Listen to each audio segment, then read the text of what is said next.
अगर आप तैयारी कर रहे हैं एनटीए यूजीसी नेट की और बनने का सपना है भाई जेआरएफ या क्लियर करना है आप सभी को नेट, तो अभी ज्वाइन करें अनअकैडमी प्लस, कोड इस्तेमाल करें Gaurav Jain and get 10% off on your purchase. तो फटाफट से जाओ, अगर नेट जेआरएफ की लाइव क्लासेस चाहिए इकोनॉमिक्स की और हमसे चाहिए तो कोड इस्तेमाल करें गौरव जैन और पेपर 1 पेपर 2 दोनों की लाइव क्लासेस को अटेंड करें। कोड इस्तेमाल करना ना भूलें, use code Gaurav Jain and get 10% off on your purchase.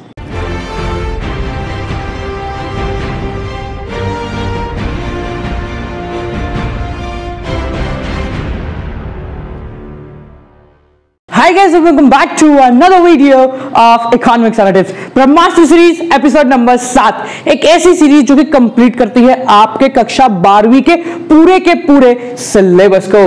आज बात करने वाले हैं मेजरमेंट ऑफ नेशनल इनकम।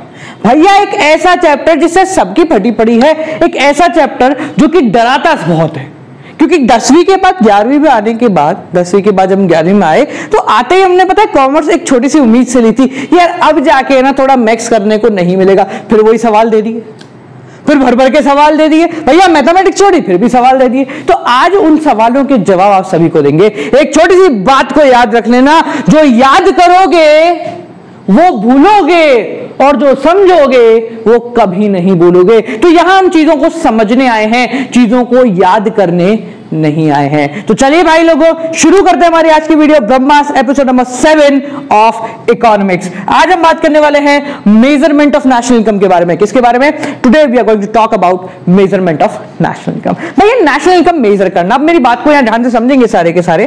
पिछली वीडियो तक जो आप लोगों ने पढ़ ली थी, in till that previous video we had gone through कि भैया जीएनपी से एनएनपी तक कैसे आते हैं, हाउ पढ़ लिया था हमने। ये पढ़ लिया था कि एनडीपीएफसी को डोमेस्टिक इनकम बोलते हैं, ये भी पढ़ लिया था। सही है, नो कॉमन गाइस का मान चल मन्ना। अच्छा, तो नेशनल इनकम एनएनपीएफसी को नेशनल इनकम बोलते हैं, बोल हाँ समझ में आ गया। ये तो अपन पहले पढ़ चुके हैं। फिर सर अब क्या पढ़ेंगे? इस चैप्टर के अंदर हमें ये पढ़ना है कि ये कैसे आया, ये कैसे आया, ये कैसे आया। बेसिकली हमने जो जी से एन पर पहुंचने का सवाल का जवाब तो ढूंढ लिया है, पर अब हम ये ढूंढेंगे कि वो जी तक पहुंचा कैसे।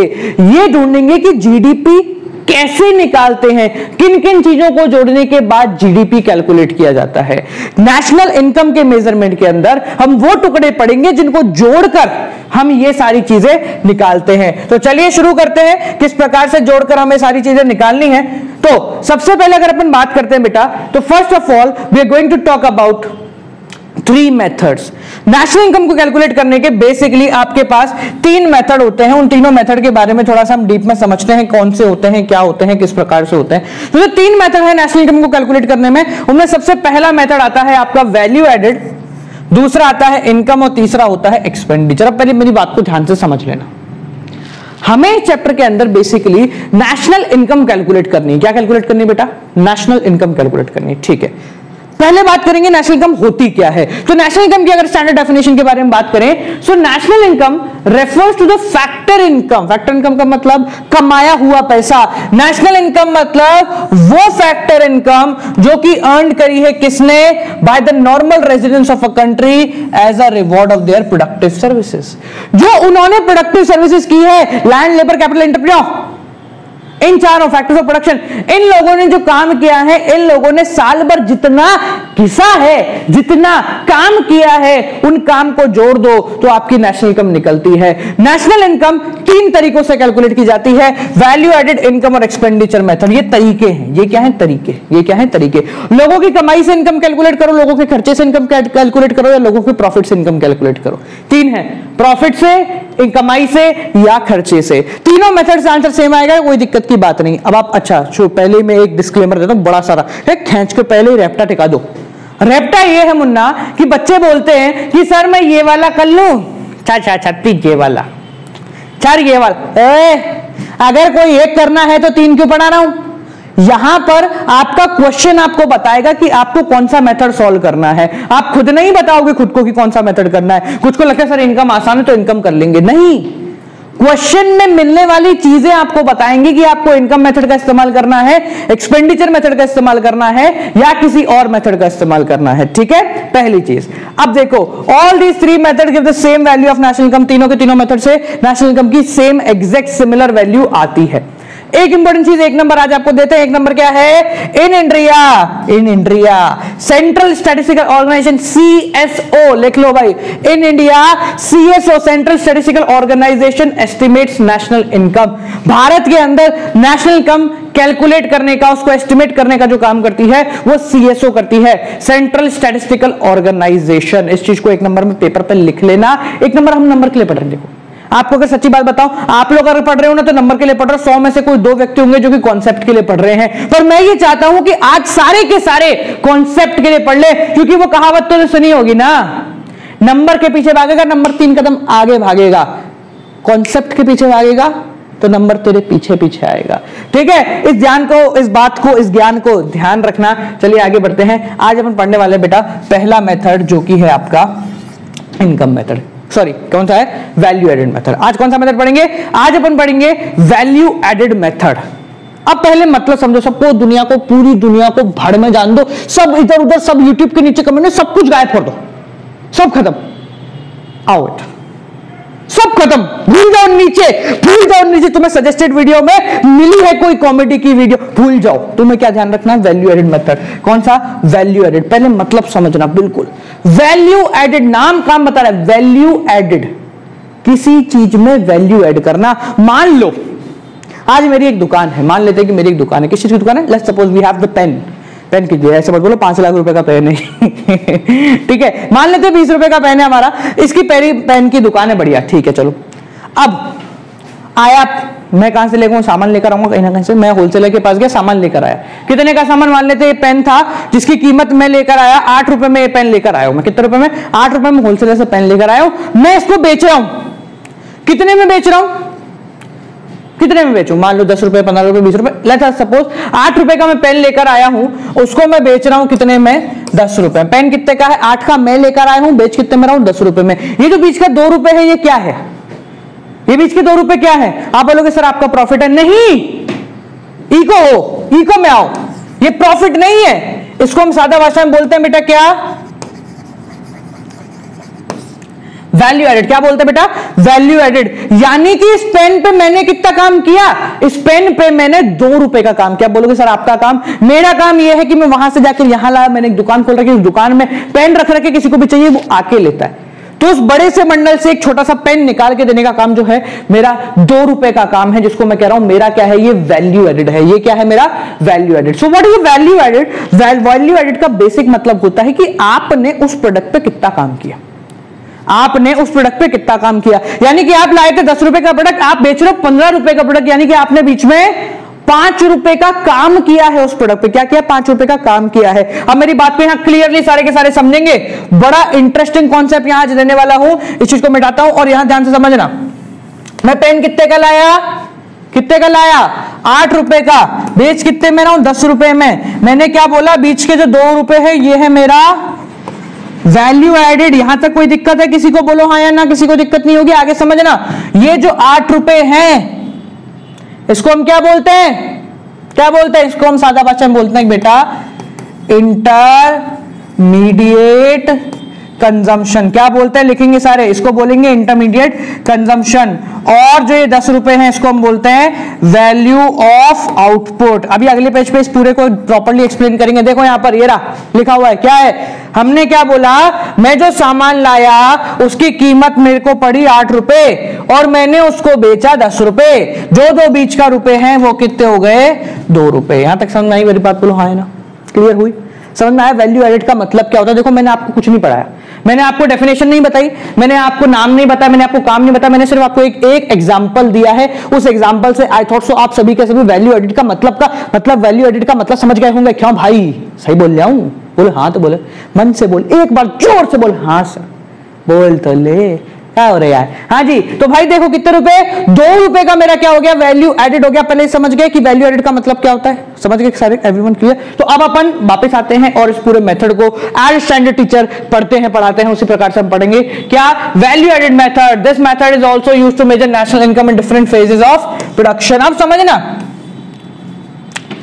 आप लेकर आए तो आपने उस पर 2 रुपए का काम किया, हो सकता है कि होलसेलर भी तो डिस्ट्रीब्यूटर से लेकर आया होगा, उसने भी क्या 2 रुपए 3 रुपए का मार्जिन खाया, वो उसका वैल्यू एडेड। डिस्ट्रीब्यूटर भी कंपनी से उठाकर लाया होगा, उसने भी 2-3 रुपए का काम किया होगा, वो क्या है, वो उसका वैल्यू एडेड। तो हर एक फेज पे होलसेलर, डिस्ट्रीब्यूटर, रिटेलर, हर एक फेज पे हर व्यक्ति ने उस प्रोडक्ट पे क्या करी है, वैल्यू ऐड करी है। क्या करी है, वैल्यू ऐड करी है। क्या करी है, वैल्यू ऐड करी। बापू बोल, क्या करी है, वैल्यू ऐड करी। सर मैंने कुछ देखे सर, वैल्यू ऐड करी है। आया इधर, हाँ जी, समझ में आ रही मेरी बात को? तो यहां देखना, ये मेथड आप ही के लिए नहीं है, ये आपका फेज है कि आपने 2 रुपए करी है। ऐसे होलसेलर का भी निकालेंगे, ऐसे रिटेलर का भी निकाल रहे हैं, ऐसे डिस्ट्रीब्यूटर का भी निकालेंगे, तीनों का निकालेंगे, तीनों को जोड़ेंगे तब काम होगा। देखो, this method is used to measure national income at different phases of production in circular flow.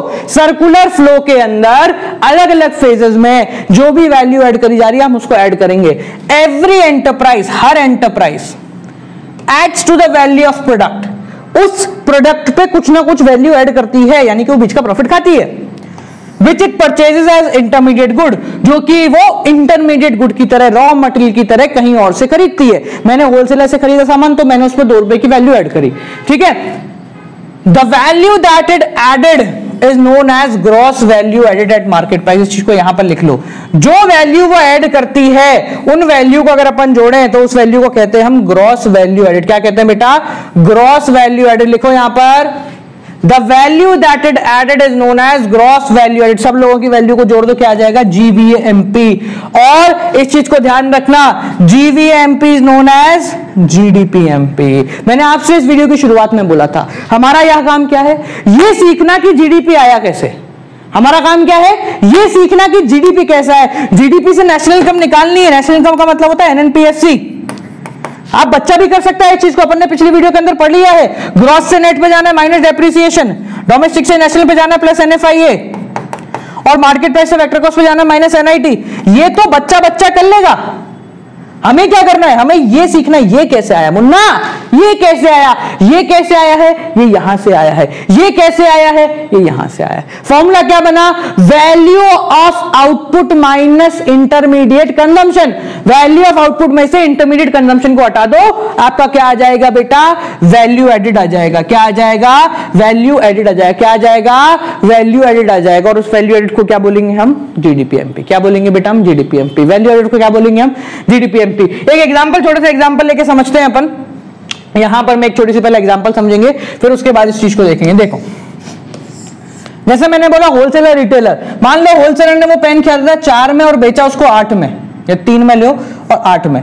तो होलसेलर की जब अपन ने बात करी तो होलसेलर ने 5 रुपए का मार्जिन खाया, मैं 8 रुपए में लेकर आया 10 रुपए में, ठीक है। रिटेलर ने कितने का मार्जिन खाया, 2 रुपए का। वैसे अपोजिट होता है, होलसेलर कम खाता है, रिटेलर ज्यादा खाता है, ठीक है। अब समझना, ये क्या है, ये वैल्यू एडेड है किसकी, होलसेलर की। ये क्या है, ये वैल्यू एडेड है किसकी, रिटेलर की। अगर मुझे GDPMP निकालना है,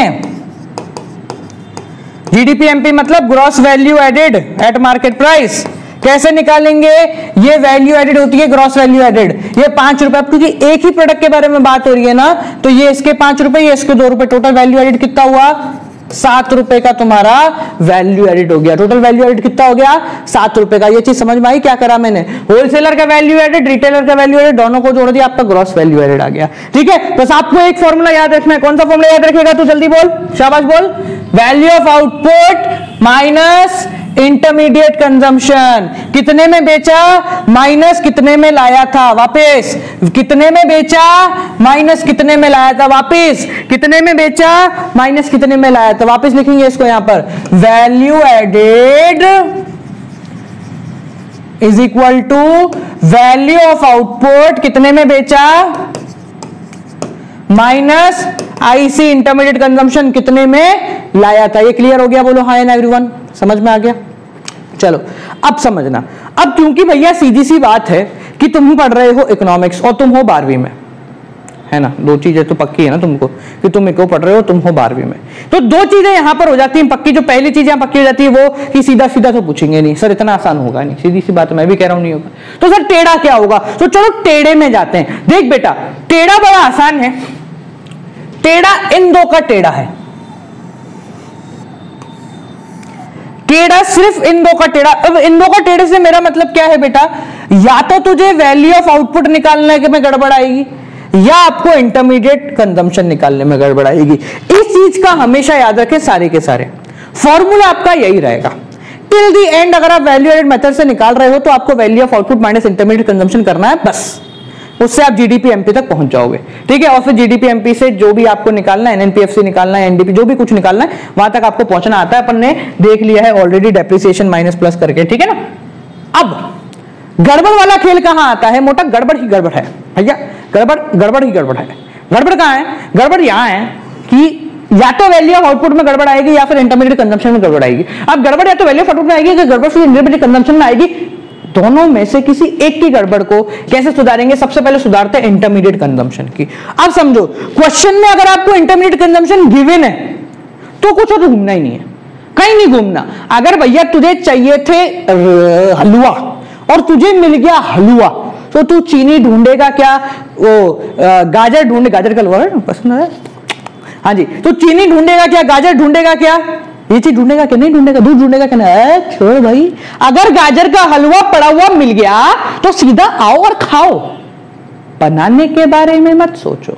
उसी प्रकार से अगर आपको डायरेक्ट इंटरमीडिएट कंजम्पशन क्वेश्चन में मिल जाता है तो आप ये नहीं सोचोगे कि ये कहां था, क्यों था, किससे मिला, क्यों मिला। इंटरमीडिएट कंजम्पशन मिल गया, भाड़ में जान दो दुनिया को। तो देखो अगर आपको क्वेश्चन में इंटरमीडिएट कंजम्पशन यानी कि कितने में खरीदा है, रॉ मटेरियल वाला खर्चा मिल जाता है तो आप किसी और को सोचेंगे नहीं, आपको डायरेक्ट इंटरमीडिएट कंजम्पशन मिल गया, अब आप वैल्यू ऑफ आउटपुट पे जाएंगे। पर अगर आपको क्वेश्चन में इंटरमीडिएट कंजम्पशन नहीं मिलता तो उसको कैसे ढूंढना है, देखो यहां पर बड़ा आसान है। इट रेफर्स पहले मतलब देखेंगे, it refers to the value of non factor input, raw material हो गया, फ्यूल हो गया, पावर हो गया, इन सबको यानी कि खर्चा कितना लगा उस प्रोडक्ट को बनाने में हमारा, उसको हम कहते हैं हमारा इंटरमीडिएट कंजम्पशन यानी कि raw material which is used in the process of production. अब समझो जैसे मैंने बोला गाजर का हलवा पड़ा हुआ मिल गया तो खा लिया, अगर पड़ा हुआ नहीं मिला, आपको मिली चीनी, आपको मिला दूध, आपको मिली गाजर, तीनों को क्या करा, मिला लिया, तीनों को क्या करा, जोड़ लिया। अगर आपको क्वेश्चन में इंटरमीडिएट कंजम्पशन की जगह क्या गिवन हो बेटा, डोमेस्टिक कंजम्पशन, क्या गिवन हो, डोमेस्टिक कंजम्पशन। पहले इन दोनों का मतलब समझना है कैसे डिफरेंस है। Intermediate consumption raw material, raw material हो सकता है भारत के अंदर से आया हो सकता है हमने इंपोर्ट करके लाए, हो सकता है ना, या तो भारत के अंदर से आया होगा या हो सकता है हम इंपोर्ट करके लाए। अगर आपको गिवन है डोमेस्टिक कंजम्पशन, इसका मतलब क्या है, सिर्फ भारत के अंदर वाला ही है। मैंने क्या बोला, अब मैंने बोला रॉ मटेरियल, मैंने क्या बोला आपको, मैंने बोला इंटरमीडिएट कंजम्पशन का मतलब होता है रॉ मटेरियल। अब रॉ मटेरियल हो सकता है भारत के अंदर हमारे इंडिया का हो या rest of the world, ROW यानी रेस्ट ऑफ द वर्ल्ड का, कुछ भी हो सकता है। पर अगर आपको क्वेश्चन में डोमेस्टिक कंजम्पशन दे दिया है, इसका मतलब क्या है कि ये सिर्फ और सिर्फ इंडिया वाला गिवन है। क्वेश्चन में अगर डोमेस्टिक कंजम्पशन गिवन है इसका मतलब ये सिर्फ और सिर्फ भारत का गिवन है, तो आपको वो भी निकालना पड़ेगा जो कि बाहर से आया है, और उसको हम सादा भाषा में क्या बोलते हैं बेटा, क्या बोलते हैं मुन्ना, बोल वापस, क्या बोलते हैं, import. So just in case अगर आपको गाजर का हलवा मिले फीका तो उसमें क्या जोड़ना है, थोड़ा सा तीखा, तो उसमें क्या जोड़ना है, चीनी जोड़नी है। क्या जोड़नी है, चीनी जोड़नी है। इसका मतलब अगर क्वेश्चन में आपको डायरेक्ट इंटरमीडिएट कंजम्पशन नहीं मिलता है तो आपको मिलेगा डोमेस्टिक कंजम्पशन, और जैसे ही आपको डोमेस्टिक कंजम्पशन मिल जाए, ढूंढो इसकी चीनी कहां है, इसकी चीनी मतलब इंपोर्ट कहां है, इंपोर्ट जैसे ही मिल गए खेल हो गया पूरा। तो डोमेस्टिक कंजम्पशन प्लस इंपोर्ट कर दिया, आपका आ गया इंटरमीडिएट कंजम्पशन। समझ में आ गया, गाजर का हलवा बनाना सीख गए सारे के सारे, गाजर का हलवा बनाना कैसे बनाना, जवाबदार। क्या अगर सीधा बन जाए, सीधा सीधा पड़ा हुआ मिल जाए तो ढूंढो ही मत, तो क्यों ढूंढो भाई, पड़ा हुआ मिल गया ना, खाओ चुपचाप, चुपचाप खाओ। पर अगर पड़ा हुआ नहीं मिलता है तो आपको क्या मिलेगा, इंग्रेडिएंट्स मिलेंगे, आपको मिलेगा डोमेस्टिक कंजम्पशन, आपको मिलेगा इंपोर्ट, दोनों को जोड़ दिया क्या बन गया आपका इंटरमीडिएट कंजम्पशन। क्लियर हो गया मुन्ना, साफ सिंपल है, सादा है, सच्चा है, ठीक है, cool, okay, let's proceed further. तो दो में से यानी वैल्यू ऑफ आउटपुट और इंटरमीडिएट कंजम्पशन में से इंटरमीडिएट कंजम्पशन तो हमने सीख लिया, गैदर करना बनाना सीख लिया। अब बताओ वैल्यू ऑफ आउटपुट। अब बात आती है सर वैल्यू ऑफ आउटपुट यानी कि sales price. Value of output मतलब कितने में बेचा। तो सीधी सी बात है, अगर आपको क्वेश्चन में सीधी सीधी बनी हुई पनीर की सब्जी मिल जाए, पनीर की सब्जी मिल जाए तो क्या करोगे? सीधा कुछ पूछा ही नहीं दूसरे को, सीधा निपटा जाना। चलो वो सच्ची बात बता रहा हूं, सीधा का सीधा निपटा जाना। तो यानी कि क्वेश्चन में अगर आपको वैल्यू ऑफ आउटपुट पड़ा हुआ मिल जाए, सीधा घटका जाओ, बिना बोले सीधा घटका जाओ। पर यानी सीधा इसको लिख दो। पर अगर नहीं मिली पनीर की सब्जी यानी वैल्यू ऑफ आउटपुट नहीं मिला है, तो आप सभी को पता है पनीर की सब्जी कैसे बनती है, ढूंढो इंग्रेडिएंट, क्या जोड़ना है क्या घटाना है। उसी प्रकार से अगर आपको वैल्यू ऑफ आउटपुट यानी कि सेल्स प्राइस डायरेक्टली नहीं मिलता है, तो ये ढूंढो कि सेल्स प्राइस निकालते कैसे हैं। तो बेटा बड़ा आसान होता है सेल्स प्राइस निकालना। देखो आप सभी जानते हैं सेल्स प्राइस कैसे निकालते हैं, price into quantity. Come on guys, आपने 4 सामान बेचे 10 रुपए ईच के, कैसे निकाला अपन ने? Price into quantity. ये देखो यहां पर क्लियर है, यहां पर बोलो हाँ है ना, क्लियर है। यहां पर अपन ने 10 सामान बेचे, प्राइस इनटू क्वांटिटी कर दिया, आपका सेल्स प्राइस आ गया, काम खत्म। पर एक छोटी सी चीज हो सकता है कि आप जो पनीर लाए हो वो पूरा इस्तेमाल नहीं हुआ। जो इस्तेमाल हो गया उसको तो अपन ने प्राइस इनटू क्वांटिटी करके निपटा दिया। जो इस्तेमाल नहीं हुआ है यानी कि वो वाला स्टॉक जो कि बन तो गया है पर बिका नहीं है, उस स्टॉक के को भी हमें जोड़ना पड़ेगा, क्योंकि अल्टीमेटली वो भी हमारे पास अवेलेबल है, उसका भी हमने रॉ मटेरियल से कन्वर्जन कर दिया है। तो हम क्या करेंगे, इसमें क्या जोड़ेंगे बेटा? Change in stock. Change in stock का मतलब closing stock minus opening stock, closing stock minus opening stock. क्या? Closing stock minus opening stock. तो मैंने क्या बोला, अगर आपको पनीर की सब्जी बनी बनाई ना मिले, अगर वैल्यू ऑफ आउटपुट डायरेक्टली ना मिले, क्या करो? Sales plus change in stock. क्या बोला मैंने? Sales plus change in stock. वापस समझना इस चीज को, बड़ा इंटरेस्टिंग है। Sales plus change in stock. वापस सुनो, सेल्स अलग है, चेंज इन स्टॉक अलग है। अब मेरी बात को ध्यान से समझना, कुछ लोग कंफ्यूज हो रहे होंगे सर सेल्स है या प्राइस इनटू क्वांटिटी है। देखो बेटा कई सारी चीजें हैं। अगर आपको क्वेश्चन में सेल मिल जाए, 1 लाख रुपए का सामान बेचा, तो क्या आप ढूंढोगे क्या कितना बेचा, क्यों बेचा? कोई मतलब ही नहीं है। हमें वही बात है कि अगर पनीर तला हुआ मिल जाए तो हमें क्या दिक्कत है उसको तलने की। तो यानी कि अगर सेल्स हमें मिल गया है तो हमें प्राइस और क्वांटिटी के ऊपर नहीं जाना है, हम डायरेक्ट सेल्स लेंगे और चेंज इन स्टॉक लेंगे, दोनों को जोड़ देंगे, काम खत्म हो गया। पनीर तैयार है, ग्रेवी तैयार, दोनों को मिलाओ, काम खत्म। आया इधर। पर अगर सेल्स भी नहीं मिला तो पहले हम क्या करेंगे? सेल्स निकालेंगे। सेल्स निकालने का तरीका प्राइस इनटू क्वांटिटी। अगर आपको मिल गया 1 लाख रुपए का सामान बेचा, डायरेक्ट 1 लाख लिख दो। आपको नहीं लिखा हुआ है कि 1 लाख रुपए का सामान बेचा है, आपको क्या मिलेगा? 10 सामान थे, 10,000 रुपए का बेचा है एक सामान, तो निकाल लो 1 लाख रुपए। कैसे? प्राइस इनटू क्वांटिटी करी, क्या आई? सेल्स। सेल्स में क्या जोड़ा? Change in stock. क्या आ गया आपका? Value of output. समझ में आ गया? बन गई पनीर सब्जी से, ऐसा no everyone guys come on fast. Clear है? अगर डायरेक्ट मिलता है तो अच्छी बात है, नहीं मिलता तो जोड़ेंगे कैसे? Sales plus change in stock. और अगर सेल्स नहीं मिलती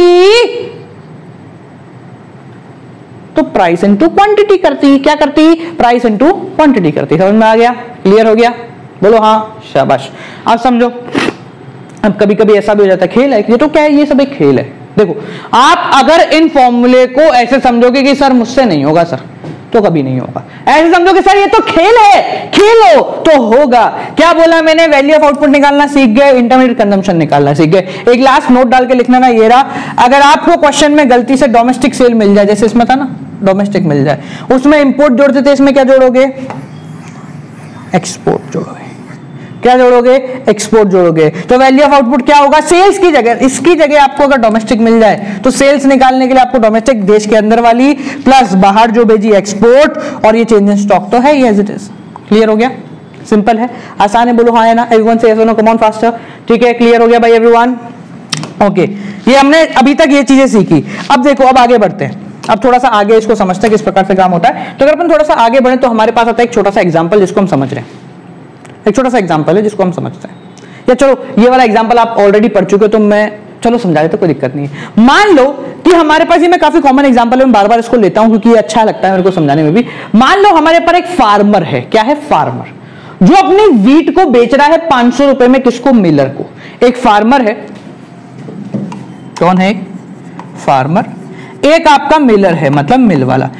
ये आपका आ गया मान लो रॉ मटेरियल यानी कि इंटरमीडिएट कंजम्पशन। ठीक है, ये आ गया आपका वैल्यू ऑफ आउटपुट, कितने में बेचा, और ये आ गया आपका वैल्यू एडेड। हम मान के चलते एक फार्मर है जिसको उस सामान को बनाने की कॉस्टिंग आई थी 0। कुछ लोग मुझसे पूछते हैं कि सर ये बात बताओ कि ये जो कॉस्टिंग 0 है, ये आप 0 कॉस्टिंग कैसे लिख देते हो? फार्मर को कुछ ना कुछ आई होगी। पर बेटा इसको ऐसा नहीं, हम इको में समझने के लिए लिखते हैं, इसलिए लिखते हैं क्योंकि वो फार्मर ने बीज उगाए, बीज की कॉस्टिंग, वो बीज की कॉस्टिंग करोगे, वो बीज कहां से बना, उसकी कॉस्टिंग, वहां से वो करते करते करते ऐसा पॉइंट आता है जहां पर ये सारी चीजें एनवायरमेंट से हमें मिली हैं, तो अल्टीमेटली एनवायरमेंट से मिलने वाली ये कॉस्ट 0 हो जाती है, इसलिए हम इसको 0 लेते हैं। वरना मैं ऊपर 10 और बताऊं, ठीक है, 10 और फेजेस बताऊं तो तुम खो जाओगे, सो जाओगे, नहा जाओगे। हाँ जी, मान लेते हमारा फार्मर है जिसको कितने में 0 रुपए का सामान पड़ा, उसने मिलर को बेच दिया है कितने में, 500 में। कितने में बेच दिया बेटा, आगे 500 में। उसने बेचा 500 में, उसको पड़ा 0 का, तो उसने कितना कमाया, पूरे 500 रुपए उसने कमा लिए। बोलो हाँ है ना। फार्मर को ये सामान कितने में, 0 में पड़ा था, उसने बेचा 500 में, उसने पूरे कमा लिए कितने, 500। अब ये सामान किसके पास चला गया, मिलर के पास। मिलर मतलब मिल वाले के पास चला गया, क्यों मिल वाले के पास चले गए। अब उसने कितने में खरीदा है, इसका जो वैल्यू ऑफ आउटपुट होगा, इसने जितने में बेचा है फार्मर ने, मिलर ने उतने में खरीदा है। मिलर ने उसको कितने में खरीदा बेटा, 500 रुपए में खरीदा मिलर ने उसको। यहां तक क्लियर है, बोलो हाँ है ना। मिलर ने क्या करा, उसको लिया, उसने उसका पका आटा बना के उसको आगे बेच दिया कितने में, 700 रुपए में। किसको बेचा, किसको बेचेगा भैया, आटा बना के हम मान लेते बेकर को बेचे, बेकर मतलब बेकरी वाले को बेच दिया, बेकरी वाले को बेच दिया 700 रुपए। मिलर ने कितने कमाए, 200 रुपए कमाए, 500 में खरीदा, 700 में बेचा था। अब समझो बेकरी वाले ने ये सामान कितने में खरीदा है, जितने में मिलर ने बेचा है। मिलर ने कितने बेचा, 700 रुपए में। यहां तक कोई दिक्कत है, बोलो है ना, नहीं है दिक्कत, ठीक है। आगे समझो इसको, इसने 700 में खरीदा था, इसने 700 में खरीदा था, बेचा कितने में, इसने बेचा 1000 रुपए में। इतने में बेचा 1000 रुपए में, टोटल इसने कितना कमाया, 300 रुपए। इन तीनों का वैल्यू ऑफ आउटपुट जोड़ दिया, कितना हो गया, 1000 रुपए। That is equal to your gross value added at market price. Everybody clear, से यस और नो, कम ऑन फास्ट, चल हो गया, समझ में आ गया एवरीवन, से यस और नो, कम ऑन, क्लियर। अब समझो यहां तक हो गया, इस चीज को छाप लो सारे के सारे, क्लियर है। अब बात करते हैं, एक मैं सारा तरीका बताता हूं किस प्रकार से हम लिखेंगे, आपने अगर इसको छाप किया हो तो लेट्स प्रोसीड फर्दर। हाँ जी, इसके बाद जो अपन अगला तरीका इस्तेमाल कर रहे हैं यहां पर, ये है आपका तरीका, क्या मतलब पूरी की पूरी स्टेप्स लिखी हैं यहाँ पर, तो आप इसको पूरा का पूरा नोट डाउन करें किस प्रकार से निकाला जाता है। अगर मैं एक और बार समझाने की बात करूं तो आप क्या करो, वैल्यू ऑफ आउटपुट निकालो, हर वैल्यू एडेड निकालो हर सेक्टर का, यानी वही value of output minus intermediate consumption. जैसे इसमें था value of output minus intermediate consumption, 500 minus 0 500, 700 minus 500 200, 1000 minus 700 300। हमने क्या करा, हर सेक्टर का निकाला, उसने कितनी वैल्यू ऐड करी है पर्टिकुलर चीज में, ठीक है। उसके बाद क्या करो, इन सारी वैल्यू एडेड को जोड़ दो, ये वैल्यू एडेड आ गई सबकी, उन सबको जोड़ते चलो। जैसे कि अपन इसमें जोड़ा, अपन ने क्या जोड़ा सर, 500 था, 300 था, 200 था, तीनों को जोड़ के कितना आया, 1000 रुपए। कितना आ गया, 1000 रुपए। 1000 रुपए आ गया, बोलो हाँ है ना। यहाँ आ गया 1000 रुपए, वो किसके बराबर हो गया, जीडीपी एमपी के बराबर। कितना हो गया, जीडीपी एमपी। अब जीडीपी एमपी से नेशनल इनकम सब कैलकुलेट कर सकते हैं, एवरीवन से यस और नो। जीडीपी एमपी से नेशनल इनकम सब कैलकुलेट कर सकते हैं, एवरीवन से यस और नो। ओके गाइस, ठीक है, सब कैलकुलेट कर सकते हैं, फॉर्मूला अपने पास है ही, इस फॉर्मूले को लगाया और आंसर आ गया। यहां तक क्लियर हो गया सबको, बोलो हाँ है ना, चलो जल्दी, मुन्ना शाबाश, हाँ जी क्लियर हो गया। ओके चलिए, तो एक लास्ट चीज आज और देख लेते हैं, फिर उसके बाद कक्षा को समाप्त करेंगे। वो लास्ट चीज बड़ी इंटरेस्टिंग है, उसको हम बोलते हैं 3 नंबर। क्या बोलते हैं बेटा, 3 नंबर। जब भी आपसे मैं टॉपिक पूछूं आप बोलोगे सर टॉपिक नहीं है, 3 नंबर है हमारे। क्या है सर, ये हमारे 3 नंबर है। उस टॉपिक का नाम है 3 नंबर टॉपिक, जिसको हम बोलते हैं प्रॉब्लम ऑफ डबल काउंटिंग। क्या बोलते हैं बेटा, problem of double counting. Let's talk about कि क्या होती है प्रॉब्लम ऑफ डबल काउंटिंग। देखो भाई, आपने शायद बचपन में 6ठी क्लास के अंदर, मेरे को आज भी याद है 6th क्लास के अंदर मैंने एक टॉपिक पढ़ा था। एक छोरी थी, वो जीडीपी कैलकुलेट करने के लिए भाग रही थी। मुझे समझ में नहीं आता क्यों करते, 6ठी क्लास का बच्चा जीडीपी कैलकुलेट करेगा क्या यार, उसका ये नहीं पता उसकी बॉल पे बैट किसने मारा, पता नहीं क्या। हाँ जी, तो वो जीडीपी कैलकुलेट करने निकली। अब वो जब जीडीपी कैलकुलेट करने निकली तो उसने एक चीज लगाई कि वो गई मिलर के पास, सर आपकी जो ब्रेड है या आपका जो आटा है उसकी कॉस्टिंग लिखा, उसने लिखा 500 रुपए। फिर वो गई दुकानदार के पास, दुकानदार से बोला सर आपके पास जो बिस्किट पड़े हैं उसकी कॉस्टिंग लिखाओ, तो उसने कॉस्टिंग लिखा है 1000 रुपए। तो इसने क्या करा, तीनों को जोड़ा, सर 1500 रुपए हो गई। पर अल्टीमेटली वो घर जाके उसने एक चीज सोची, वो ये सोची कि मैं जहां से आटा लेकर आई हूं, वो दुकानदार जो बिस्किट बेचता है, जो बिस्किट बनाता है, वो वहीं से आटा लेकर गया। वो भी वहीं से आटा लेकर गया बिस्किट बनाने को। तो यार इस बिस्किट के अंदर जो आटा है ये पहले भी काउंट हो गया जब मैं आटे वाले के पास गई थी, अब जब मैं बिस्किट वाले के पास गई हूं तो ये आटा 2 बार काउंट हो गया। इसको हम कहते हैं प्रॉब्लम ऑफ डबल काउंटिंग, कि हम गलती से किसी चीज को 2 बार काउंट ना करें। ठीक है, प्रॉब्लम ऑफ डबल काउंटिंग को सुधारना बड़ा आसान होता है, आप सभी कर सकते हैं। प्रॉब्लम ऑफ डबल काउंटिंग का मतलब समझो, while calculating national income through value added method, जब हम वैल्यू एडेड मेथड के थ्रू नेशनल इनकम कैलकुलेट करते हैं, most important general problem arise is the problem of double counting, that is counting the same goods twice. जब आप एक ही good को 2 बार काउंट कर लेते हैं तो हम उसको बोलते हैं प्रॉब्लम ऑफ डबल काउंटिंग। अब प्रॉब्लम डबल काउंटिंग का मतलब क्या होता है कि आप किसी भी चीज को 2 बार काउंट कर रहे हैं, यानी कि हो सकता है कि आपने मिलर के पास भी काउंट कर लिया, अब जब वो मिलर से आटे से बनेगी ब्रेड या ब्रेड से आटे की जगह बन गए बिस्किट, तो वो बिस्किट को भी आपने काउंट कर लिया। अब ये बड़ी दिक्कत का खेल है। तो इस दिक्कत के खेल को सुधारने का बड़ा आसान तरीका, उस तरीके को हम बोलते हैं कि आप एक मेथड का इस्तेमाल करें। आपने एक चीज देखी होगी शायद, आई थॉट सो, आज की वीडियो काफी लंबी हो गई पता है, पर यार मेथड है पूरा समझाना एक ही बार में जरूरी, ये वाला कि सर ये जो 1000 रुपए हैं ये मुझे यहां पर भी चमकते हुए दिख रहे हैं। दिख रहे हैं क्या बेटा चमकते हुए? बोलो हाँ या ना। ये 1000 रुपए आपको यहां चमकते हुए दिख रहे हैं क्या? बोलो हाँ एवरीवन। अगर मैं इसको ढंग से चमकाऊं तो कुछ इस प्रकार से चमकेगा। चमकते हुए दिख रहे हैं आपको ये रे और ये रे, ये दोनों देखो, ये 2000 रुपए आपको यहां चमकते हुए दिख रहे होंगे, एक ये रे और एक हमारा ये रहा 1000 रुपए। अब देखो, क्योंकि ये जो 1000 रुपए आपके चमक रहे हैं, चमकने का मतलब ये दोनों 1000 ही है। अब इससे कहने का तात्पर्य क्या है? कहने का तात्पर्य यह है बेटा कि प्रॉब्लम ऑफ डबल काउंटिंग को सुधारने के लिए आप चाहो तो या तो सबकी वैल्यू ऐड करो, और आप चाहो तो सिर्फ वैल्यू ऑफ आउटपुट देख लो। 2 तरीके से। ग्रॉस डोमेस्टिक प्रोडक्ट क्या होता है? फाइनल गुड्स एंड सर्विसेज पे आने वाला प्राइस। क्या बोला? Final goods and services. Final goods का मतलब आखिरी जब बिक रहा है तब काउंट करो। ये नाम ऐसे ही नहीं पड़ा है, ये नाम यहां से पड़ा है कि आप चाहो तो सिर्फ आखिरी वाले को काउंट कर लो, उससे ही काम हो जाएगा, और आप चाहो तो हो सकता है इन तीनों को काउंट कर लो।